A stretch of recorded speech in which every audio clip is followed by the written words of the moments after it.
Hey everyone, for this week's art lesson, we're going to learn all about landscapes. Landscapes are a subject that artists have been doing for hundreds of years, and they show us a picture of the outside. So we're going to be making one today after you look through the slides. So take a few minutes, look through the slides. You'll see there is an explanation of what a landscape is. It talks about the areas of a landscape, the foreground at the bottom, middle ground in the middle of the paper, and then the background. And that is how we're going to create some space, is because we're going to put large objects near the bottom in the foreground, smaller objects in the middle ground, and our smallest objects will go in the background. And I'll show you that in my demonstration today. There is also on slide 3 a link for 3 of my favorite landscape artists I'd love for you to check out. Bob Ross, which you may have heard of, Vincent van Gogh, and a local artist from New York, Edward Hopper. So be sure to check those links, and that will give you some background on some landscapes that are very popular. Okay, so I'm going to switch the camera to my hands now, and we're going to show you how to draw this very simple but very successful landscape. Here we go. All right. So I'm going to use a Sharpie marker. You guys can use pencils, marker, crayon. It really doesn't matter. For this, we're really trying to understand what are the steps of making a landscape. So for your first step today, we're going to have some hills, some rolling hills, and I'm looking at the example on slide number 2 and 4. It's the same picture.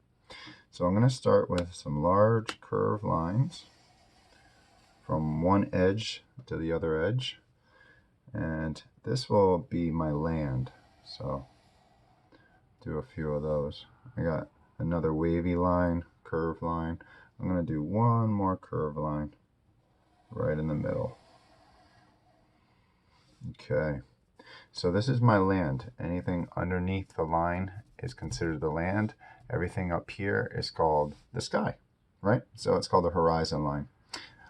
Next, we're going to draw some flowers. So this hill is closer than this hill, and this hill is closer than this hill. So I'm going to do my largest flower coming out of this hill. I'm going to have it curve line. It's a real simple flower today. Curve line, a circle, and I'll do some pattern circles around it for the petals. Okay, there we go. Now that's a pretty big flower. I'm going to add a little grass, some little curve lines sticking out of it. All right, and now I'm going to go to my next hill here.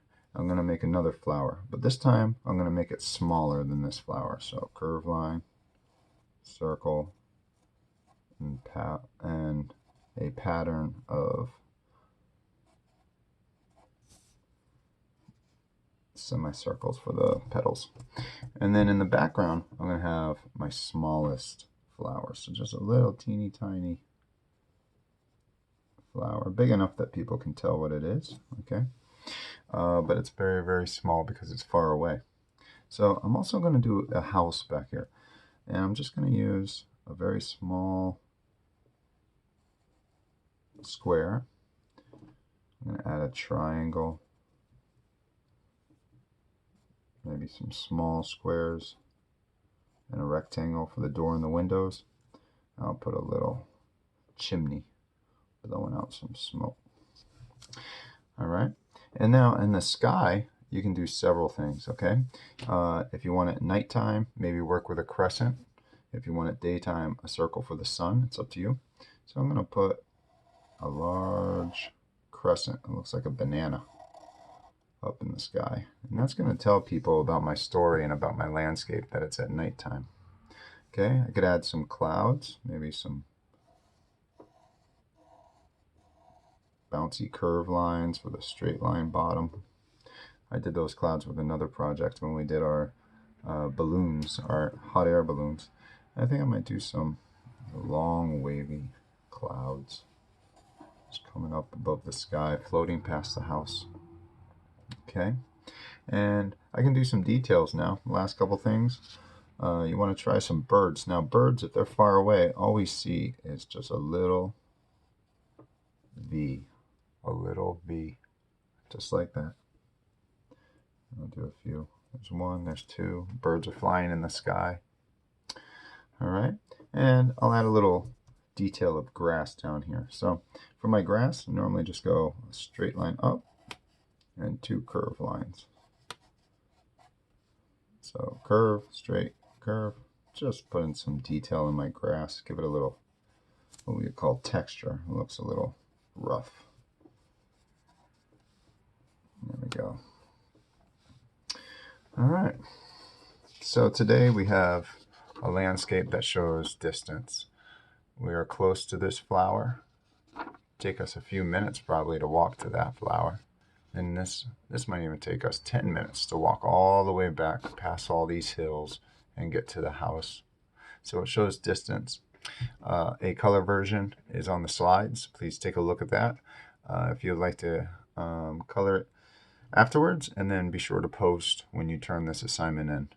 Hope you guys have a great time with this. Hope this inspires you to do more landscapes on your own. Talk to you next time. Bye-bye.